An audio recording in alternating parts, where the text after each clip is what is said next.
नमस्कार, मैं हूं नीरज राय और न्यूज़ फिल्म के इस यूट्यूब चैनल पर आपका स्वागत है। आज हम आपको भारत सरकार के उन दो बड़े फैसलों के बारे में जानकारी देंगे जिससे कि आने वाले दिनों में देश के किसानों की जिंदगी पर बेहद ही व्यापक असर पड़ने वाला है। तो कौन से दो बड़े फैसले, ये जानने से पहले आपसे एक गुजारिश है कि इस यूट्यूब चैनल को आप सब्सक्राइब करें, बेल आइकन को दबा करके, ताकि आने वाले दिनों में आपको हमारे हर एक अपडेट्स के बारे में जानकारी टाइम टू टाइम मिलती रहे। तो शुरुआत करते हैं उन दो बड़े फैसलों के बारे में। पहले फैसले के तौर पर केंद्र सरकार ने अनाज, दाल, खाने के तेल, तिलहन, आलू, प्याज, इस तरह के बेहद जरूरी कमोडिटीज को एसेंशियल कमोडिटीज एक्ट के दायरे से बाहर कर दिया है। अब आप पूछेंगे कि एसेंशियल कमोडिटीज एक्ट क्या है, क्योंकि ये जानने बिना आप ये नहीं समझ पाएंगे कि इस फैसले का इम्पैक्ट क्या होने वाला है। दरअसल यह वह कानून है जिसे सरकार खाने पीने की जरूरी चीज़ों की जमाखोरी को रोकने के लिए इस्तेमाल करती रही है। आपने नोटिस किया होगा कि जब भी किसी चीज़ की महंगाई बढ़ती थी, दाल की महंगाई बढ़ती थी या प्याज की महंगाई बढ़ती थी, तो सरकार जमाखोरी को रोकने के लिए स्टॉक लिमिट लगा देती थी, स्टॉक सीमा लगा देती थी और राज्यों को सुझाव दिया जाता था कि आप लोग अपने यहाँ इसको इम्प्लीमेंट कर लीजिए, ताकि कोई भी व्यापारी एक निश्चित सीमा से ज़्यादा किसी भी कमोडिटीज़ का स्टॉक न रख सके। इससे होता क्या था कि बाजार में सप्लाई फिर से बढ़ जाती थी, लोग जमाखोरी नहीं करते थे। जमाखोरी को बेसिकली रोकने के लिए ये कानून रखा गया था। तो इस कानून को इम्प्लीमेंट करने से, इसको लागू करने से बेशक महंगाई तो कम हो जाती थी, इमीडिएट कम हो जाती थी, तुरंत कम हो जाती थी, लेकिन इससे इसकी सबसे ज़्यादा कीमत किसानों को चुकानी पड़ती थी, क्योंकि जो ही सरकार इसको इन्फोर्स करती थी, जो ही इसको इम्प्लीमेंट करती थी, जो ही एकाएक जो व्यापारी थे बाजार से दूर हो जाते थे और वो ज़्यादा, या यूँ कहिए कि डर के मारे बहुत ज़्यादा स्टॉक नहीं खरीद पाते थे किसानों से, इसलिए तुरंत प्राइस कोलैप्स कर जाता था और इससे किसानों को मजबूरन अपने दाम काफ़ी नीचे के भाव पर, आप खबरें देखते होंगे कि टमाटर 1 रुपया किलो, प्याज 50 पैसा किलो, इस तरह के भाव पर भी लोग बेचना शुरू कर देते थे। तो ये एक कानून एक तरह से जहाँ अच्छी बात थी महंगाई को रोकने के लिए, वहीं दूसरी तरफ किसानों के लिए बहुत बुरी बात भी होती थी। लेकिन अब इस कानून के हटने से कोई भी किसान या कारोबारी कितना भी स्टॉक बना सकता है, चाहे वो किसान हो। जब हमको बेचना मन में आएगा हम बेचेंगे, नहीं तो फिर हम स्टॉक बना कर रखेंगे। भाई हम व्यापारी हैं, हम अब फ्री हैं किसी तरह के डर से, किसी तरह के खाद्य विभाग के इंस्पेक्टर की चेकिंग से या फिर किसी तरह की कार्रवाई से पूरी तरह से फ्री हैं।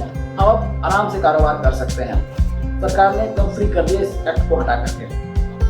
सरकार का मानना है कि इस कानून के हटने से कृषि क्षेत्र में खास करके भंडारण व्यवस्था में निजी निवेश बढ़ सकेगा और इससे किसानों की आय बढ़ाने में मदद मिलेगी। ये बहुत ही महत्वपूर्ण चीज़ है, क्योंकि जब भंडार ही नहीं कर सके तो भंडारण क्यों बनाएगा, क्यों जाएगा। और इसीलिए ये कानून जो था इस सेक्टर में इन्वेस्टमेंट आने को लेकर के एक बहुत बड़ी बाधा बना हुआ था। तो इसको सरकार ने अब खत्म करने की कोशिश की है, ताकि अब प्राइवेट इन्वेस्टमेंट आएगा और अब कोल्ड स्टोरेज बनेंगे, गोडाउन्स बनेंगे, ताकि जो किसानों की बहुत सारी फसल बर्बाद हो जाए करती थी रख रखाव के चक्कर में या फिर सामान जगह न रहने की वजह से, अब उसके लिए एक बढ़िया व्यवस्था मिल सकता है आने वाले दिनों में। तो ये एक अच्छी बात हुई है और इससे खेती की दशा काफ़ी हद तक देश में सुधर सकती है।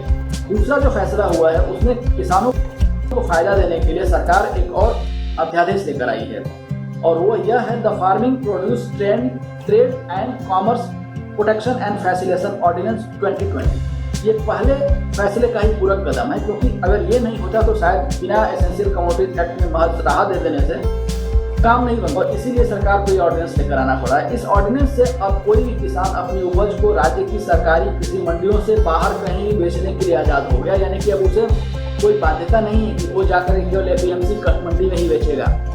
वो अपने दरवाजे को कोई खरीदने आया, कोई साहूकार आया, कोई व्यापारी आया, वो उसको बेच सकता है बिना उस जान पड़ताल, बशर्ते कि उसको लगे कि नहीं हमको अच्छा भाव मिल रहा है, तो मंडी में नहीं जाएगा। अच्छा, मंडी में था, राज्यों के सूची में मंडियां आती हैं सारी की सारी एपीएमसी मंडियां, तो इसलिए वहाँ पर राज्य अपने हिसाब से टैक्स लगाते हैं, सेस लगाते हैं, लेवीज करते हैं। लेकिन भारत सरकार ने इसको इन सारे तरह के टैक्स से फ्री कर दिया। उसमें कॉस्ट ऑफ ट्रेडिंग बिल्कुल नहीं, आप केवल जो सामान बेचेंगे उसकी वो कीमत आपको देगा। उसमें किसी तरह का किसी को कोई टैक्स, किसी व्यापारी को कोई टैक्स नहीं देना है, कोई मंडी टैक्स नहीं देना है, कोई उसमें एपीएमसी टैक्स नहीं देना है, कोई सेस नहीं देना है, कोई उसमें लेवीज नहीं देना है। तो इस तरह की चीज़। अच्छा, एपीएमसी में क्या होता था कि एपीएमसी में कुछ लाइसेंसधारी जो व्यापारी होते थे वही आपकी उपज की या किसान की उपज की कीमत तय करते थे और वो हर हाल में नीचे ही कीमत होती थी। तो मजबूरी में उन चंद मुट्ठी भर व्यापारियों को किसान अपनी उपज बेच कर चले जाते थे और उनको हर कुछ मतलब कोई विकल्प नहीं होता था कि कहाँ और जाकर के बेचे और कहाँ फायदा कमाए, क्योंकि ले देकर बस एक ही बाजार है उनके लिए।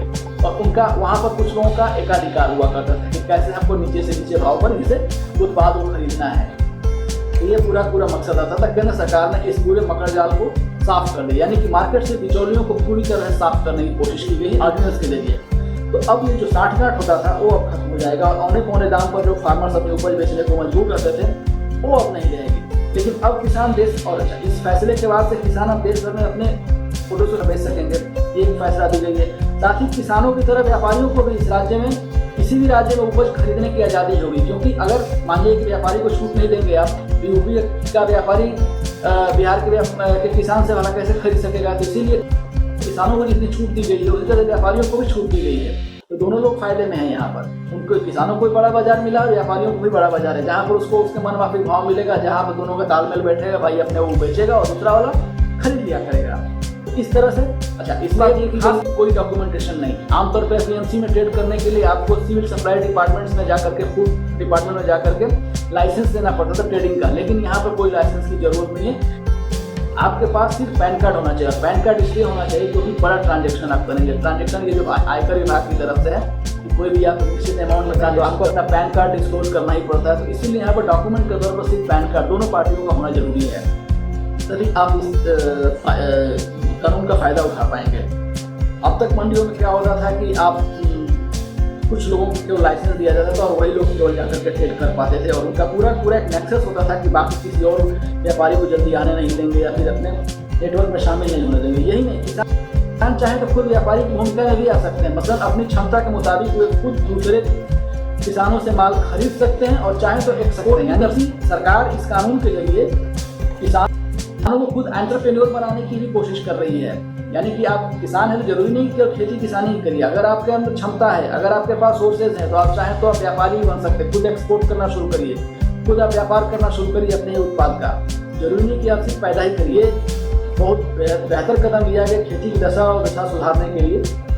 कोई भी चाहे तो कमोडिटी में ट्रेडिंग का इलेक्ट्रॉनिक प्लेटफॉर्म भी बना सकता है, यानी कि अब प्राइवेट मंडियाँ खोलने का भी रास्ता साफ हो गया है और एक तरह से जो हर्डल हुआ करता था बहुत सारा लाइसेंस और ये सारी चीज़ों का वो खत्म कर दिया गया। तो एपीएमसी का एक अधिकार मान के चलिए कि मार्केट से खत्म हो गया। अब बहुत सारी प्राइवेट मंडियाँ, प्राइवेट कंपनियां भी अपने प्रोक्योरमेंट सेंटर बनाएंगे, तो एक तरह से मंडी के तौर पर ही फंक्शन हो जाएंगी। इन दोनों फैसलों के साथ सरकार डायरेक्ट फार्मिंग एक्ट भी लेकर आई है, जिससे कंपनियां अपने लिए कच्चा माल सुनिश्चित करने के लिए किसानों से करार के तहत खेती करा सकती हैं। यानी कि अगर कोई दाल मिल है, अगर कोई तेल मिल है, तेल पेर रही है, तेल बना रही हो, कोई दाल मिल है, दलहन खरीद रही हो, तो वो उसको चाहिए कि भाई हमको भारी मात्रा में दलहन चाहिए, तो वो किसी इलाके के किसानों के साथ या किसानों किसी समूह के साथ एफपीओ के साथ जाकर के डील करेंगी कि भाई आप हमारे लिए इतना हमको ज़रूरत पड़ती है दलहन की, उड़द की, मसूर की, जो भी हो, हमको इतनी ज़रूरत पड़ती है, चने की इतनी ज़रूरत पड़ती है, आप खेती करिए, हर हम आपसे तैयार हो जाएगा माल तो हम आपसे खरीद लिया करेंगे। तो ये एक व्यवस्था दिया गया है ताकि इससे जहाँ प्रोसेसर्स को कच्चा माल आसानी से मिल सके, नीचे के दाम पर मिल सके, कोई बिचौलियों से उसको डील ना करनी पड़े, सीधे प्रोड्यूसर से लेना पड़े, ले लिया करे जाकर के, वही किसानों को भी किसी बिचौलियों के चक्कर में ना पड़े, सीधे जाकर के अपना माल किसी प्रोड्यूसर को, प्रोसेसर को बेच दिया करते। यानी कि सरकार का पूरा कॉन्सेप्ट ये है कि वो फार्म टू प्लेट, जो किसान खेती कर रहा है खेत में, उसको सीधे ला करके वो कंज्यूमर के थाली में परोसे, ये व्यवस्था देने की कोशिश की गई है। बाजार को थोड़ा साफ कर दी गई है इस पूरे रिफॉर्म के जरिए। तो इससे क्या होगा कि आप किसानों को एक पहले से बना बनाया बाजार मिल जाएगा, उनको एक श्योरिटी मिल जाएगी, चलिए हम जो उत्पादन करने जा रहे हैं हमारा खरीदार सामने, क्योंकि पहले ही हमारा करार हो चुका है। लेकिन आमतौर पर कई बार होता है कि ऐसे चीज़ों में विवाद भी हो जाया करते थे। माना कि सामने वाली पार्टी खरीदने, जब फसल तैयार हो जाए और खरीदने के लिए मुकर जाए कि नहीं हम नहीं लेंगे, भाई हमारे पास पैसा नहीं है, कुछ भी दिक्कत हो गई, कंपनी बंद हो गई, जो भी हो XYZ। वही किसान बोले कि भाई बारिश आ गई, बाढ़ आ गई, हम आपको जो करार हुआ था हम प्रोड्यूस नहीं दे पाए, हमारे पास क्षमता नहीं रही है। तो इस कंडीशन में क्या होगा? तो भारत सरकार ने क्या किया है कि इसमें किसानों के हितों को ध्यान में रखकर ही ये पूरे कानून को फॉर्म किया है और पूरी तरह से प्रो फार्मर इस अध्यादेश को लाया गया है, एक्ट को लाया गया है। किसी भी तरह की गलती भले किसान की तरफ से क्यों ना हो, उसको किसी तरह का जुर्माना नहीं देना होगा, यानी वो उसके ऊपर कोई पेनल्टी नहीं लगाई जाएगी। ठीक है, कॉन्ट्रैक्ट टूट गया, खत्म हो गया, थोड़ा सा उन्होंने इनपुट दिया, थोड़ा आपने इनपुट दिया, उसको आप भूल जाइए, बस वही आपका नुकसान होगा। अलग से कोई पेनल्टी इसमें या जुर्माना नहीं लगाया जाएगा। तो ये एक बहुत बड़ा कदम है। अच्छा, आप इसके लिए कहाँ जाएंगे? जब भी कोई विवाद होगा तो कहाँ जाएंगे? इसके लिए किसी कोर्ट में जाने की जरूरत नहीं, इसके लिए कहीं विभाग में जाने की जरूरत नहीं, इसके लिए किसी आपको food and civil supply inspector के पास जाने की जरूरत नहीं पड़ेगी। तो कहाँ जाएंगे? तो सरकार ने इसलिए व्यवस्था कर रखी है और आप केवल इसके लिए एसडीएम के पास जाएंगे, यानी तहसीलदार के पास जाएंगे। तहसीलदार को ही पूरी तरह से इम्पावर कर दिया गया, वही इसके लिए अथॉरिटी होगा, कंप्लीट अथॉरिटी होगा और वही सारी सुनवाई करेगा और जो भी विवाद होगा उसका निपटान करेगा। तो ये इसमें एसडीएम को पूरा का पूरा पावर दिया गया। तो ये एक अच्छा कदम है, किसानों को ज़्यादा ट्रैवल ना करना पड़े, सुप्रीम कोर्ट, हाई कोर्ट या इस तरह की व्यवस्था में ना फंसना पड़े, बहुत छोटे में ही उसको सारी व्यवस्था दे दी जाए। तो दरअसल सरकार की कोशिश ये है कि कैसे किसानों की आय को बढ़ाकर दोगुनी की है 2022 तक, और इसी को ध्यान में रखते हुए केंद्र सरकार ने ये फैसला लिया है कि चलिए ठीक है, अब एपीएमसी एक्ट जो राज्यों के हिस्से में है, हम बिना राज्यों को छेड़छाड़ किए अलग से एक ऐसी व्यवस्था देने जा रहे हैं कि इससे आने वाले दिनों में देश के किसानों का बहुत ही कल्याण हो जाएगा, बहुत ही भला हो सकता है, उनकी आय बढ़ सकती है और वो एक सम्मानपूर्वक जिंदगी जी सकते हैं। आने वाले दिनों में बहुत सारे, पिछले दिनों में आपने देखा होगा कि किसानों को लेकर बहुत सारे मुद्दे मीडिया में छाए रहते थे, सरकारों को ब्लैकमेल किया जाता था या XYZ जो भी हो, लेकिन अब शायद इस तरह की अगर व्यवस्था आ जाती है तो मैं मान सकता हूँ कि किसानों को इसका फ़ायदा जरूर मिलना चाहिए। अगर ये सही से इम्प्लीमेंट हो जाता है तो उम्मीद है कि सरकार जो कदम उठा रही है उसका आने वाले दिनों में किसानों को फ़ायदा मिलेगा और इससे हमारे देश को भी भला होगा।